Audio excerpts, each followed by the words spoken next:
Subscribe करें श्री चिन्मयानंद बापू जी के YouTube channel को और हमारे वीडियोस को सबसे पहले देखने के लिए बेल आइकॉन को दबाना न भूलें। दूसरी बात, मंदिर में जो इतना कंफ्यूजन होता है कि किसकी पूजा करें, तो वही इसके उत्तर में कहा सूत जी ने कि देखो, पूजन करना है तो कोई मनाही नहीं है, सबकी कर लो, लेकिन प्रेम एक से ही रखना, प्रेम 10 जगह मत करना,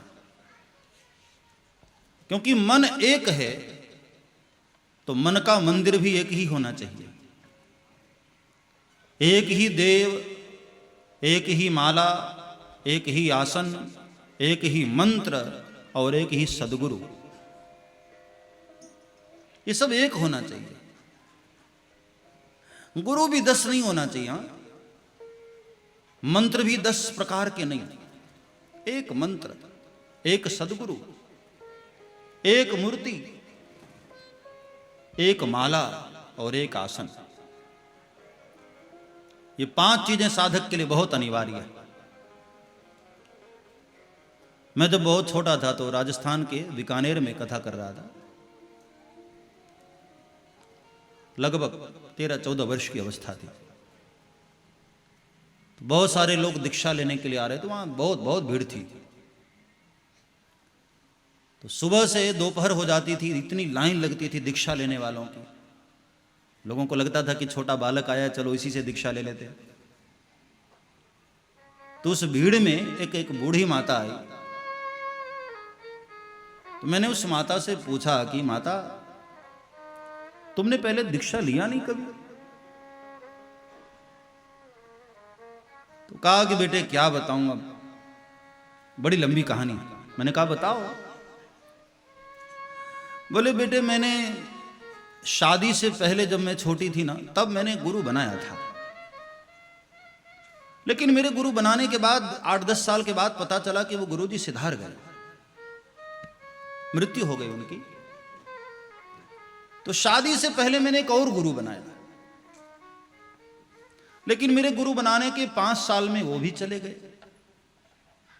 बाद में शादी हो गई तो मैंने सोचा कि भाई बगैर गुरु के तो नहीं रहना चाहिए, मैंने एक और गुरु बनाया, लेकिन 3 साल में वो गुरु जी भी सिधार गए। फिर 2 बच्चे हो गए, बाद में मैंने एक और गुरु बनाया, लेकिन गुरु बनाने के 1 साल के अंदर अंदर वो भी चले गए।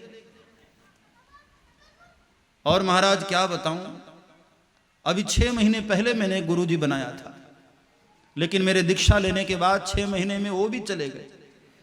अब मैं सोच रही हूं कि तुमको गुरु बना लूं। मैंने कहा, ओ माता, मुझे अभी बहुत दिन कथा करनी है। गुरु एक ही होना चाहिए, गुरु 10-5 नहीं होना चाहिए। मंत्र एक हो, माला एक हो, सदगुरु एक हो, मूर्ति एक हो, हमारे इष्ट देव एक हो। वो बड़ा प्यारा शेर है ना कि रोशनी चांद से होती है, सितारों से नहीं, मोहब्बत एक से होती है, हजारों से नहीं। हाँ, गलत अर्थ न करना, मैं भगवान के लिए कह रहा हूं, और सभी जगह ये लागू है। मोहब्बत एक से ही होती है, प्रेम एक से होना चाहिए, हमारे इष्ट देव एक होने चाहिए। हाँ, पूजा सबकी कर लो आप, कोई मनाही नहीं, मन में पूजा का भाव उठे तो पूजन कर लो। रामचरितमानस में भी बाबा तुलसी ने सभी को तो प्रणाम किया ना, जलचर थलचर नभचर नाना, जे जड़ चेतन जीव जहाना, सबको प्रणाम किया। लेकिन सभी को प्रणाम करने के बाद सबसे मांगा क्या, वो महत्व की बात है। मांगत तुलसीदास कर जोरे, मांगत तुलसीदास कर जोरे। क्या मांगा बाबा तुलसी ने सभी को? मांगत तुलसीदास कर जोरे, मांगत तुलसीदास कर जोरे। बस ही राम सिय मानस मोरे बसहि राम सिय मानस मोरे बसहि राम सिय मानस मोरे बसहि राम सिय मानस मोरे मांगत तुलसीदास कर जोरे मांगत तुलसीदास कर जोरे। एक ही वरदान मांगा कि महाराज इतनी कृपा कर दीजिए कि राम और सीता जी हमारे दिल में बस जाएं हमेशा के लिए, बस इतनी कृपा कर दीजिए। वंदन सभी को किया, प्रणाम सभी को किया, लेकिन मांगा अपने इष्ट देव के प्रति प्रेम। तो मंदिर में पूजा सबकी करनी है, करो, कोई मनाही नहीं, लेकिन प्रेम एक से करना। इष्ट देव तुम्हारे एक हों, कोई भी भगवान के किसी भी स्वरूप पर आप प्रेम करो, लेकिन एक ही जगह करना। अपने मन को 10 जगह बांटो मत, प्रेम एक जगह हो। एक प्रश्न और किया था कि भगवान के कुल कितने अवतार हुए, वह कथा भी बताई कि भगवान के 24 अवतार ही हैं, जिसमें 23 अवतार अभी तक माना गया है, 24वां अब होगा कलयुग में, कल की अवतार। एक प्रश्न और उठाया था, शास्त्रों का सार क्या है?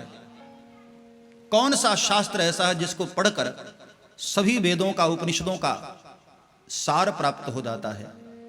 तो बताया श्रीमद्भागवतम शास्त्रम। एक यही ग्रंथ ऐसा है, सर्वे वेदेतिहासाणाम सारम सारम समुद्रतम। सभी वेद, उपनिषद, पुराणों का सार श्रीमद्भागवत में। इसलिए भागवत यदि आपने पढ़ लिया, सुन लिया, और कुछ करने की आवश्यकता नहीं, सब इसमें है। सर्वे वेदेतिहासाणाम सारम सारम समुद्रतम। इसी भागवत की रचना नारद की प्रेरणा से वेद व्यास जी ने किया, और वेद व्यास जी ने जब भागवत की रचना कर ली तो इसके प्रचार के लिए किसी को ढूंढ रहे थे कि मैं तो बूढ़ा हो गया हूं, मुझ में इतना सामर्थ्य नहीं कि मैं पूरी दुनिया में इसका प्रचार कर सकूं। ऐसा कौन है जिसको ये ग्रंथ मैं दूं? तब अंतरात्मा ने आवाज दिया कि अपने पुत्र शुकदेव को दिया जाए। पुत्र है इसलिए नहीं, पात्र है इसलिए। और तब शुकदेव को बुला करके ये भागवत आसव पिलाया गया, ये भागवत अमृत पिलाया गया। ये भागवत एक नशा भी है साहब। एक बार जिसको ये नशा लग जाता है ना, फिर उससे रहा नहीं जाता है। जितनी बार वो सुनते हैं ना, उतनी बार और प्यास बढ़ जाती है कि और सुने और सुने। हाँ, जो एक बार भाव से सुन लेता है ना, फिर उससे रहा नहीं जाता है। अगली बार फिर कोई महात्मा आते हैं पिलाने के लिए, तुरंत हम पहुंच जाते हैं। ये नशा है। अब ये नशा नहीं तो और क्या, 3-3 घंटे आप यहां बैठे हो, ये नशा ही तो है। हाँ, और 3 घंटे तो मैं बिठाए रहता हूं इसलिए, वरना मैं 5 घंटे बिठाऊं तो आप 5 घंटे भी नहीं जाने वाले हो। यही नशा है। एक बार जिसने ये भागवत पी लिया ना, फिर ऐसा नशा लगता है कि फिर उतरती नहीं है। और जिसको चढ़े ही ना तो समझना कि उसने ठीक से पिया ही नहीं। इसकी खासियत ही यही है कि जितनी बार पियो उतनी बार नशा और बढ़े। जाम पर जाम पीने से क्या फायदा, रात होगी सुबह को उतर जाएगी। जाम पर जाम पीने से क्या फायदा, रात होगी सुबह को उतर जाएगी। एक ही प्याला पी ले हरि नाम की, जिंदगी प्यारे तेरी संवर जाएगी। एक ही प्याला हरि नाम की, भागवत रस की, धन्य कर देती है जिंदगी। सुखदेव को नशा लगा और पीने वाले की एक आदत है, वो अकेला नहीं पीना चाहता, सोचता है कि हमारा ग्रुप और बढ़े, हमारे साथी और बढ़े।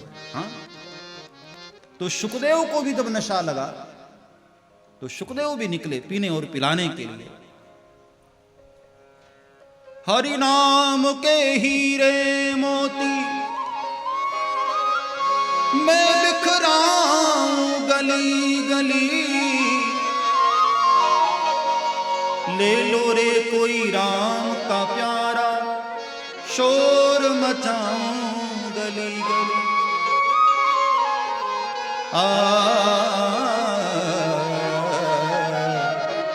शोर मचाऊं गली। निकले पीने और पिलाने के लिए, और चलते चलते गंगा के तीर पर आए, जहां एक प्यासा मिल गया। नाम है उसका परीक्षित, है गंगा के तीर पर, लेकिन प्यासा। सब्सक्राइब करें श्री चिन्मयानंद बापू जी के YouTube चैनल को और हमारे वीडियोस को सबसे पहले देखने के लिए बेल आइकॉन को दबाना न भूलें।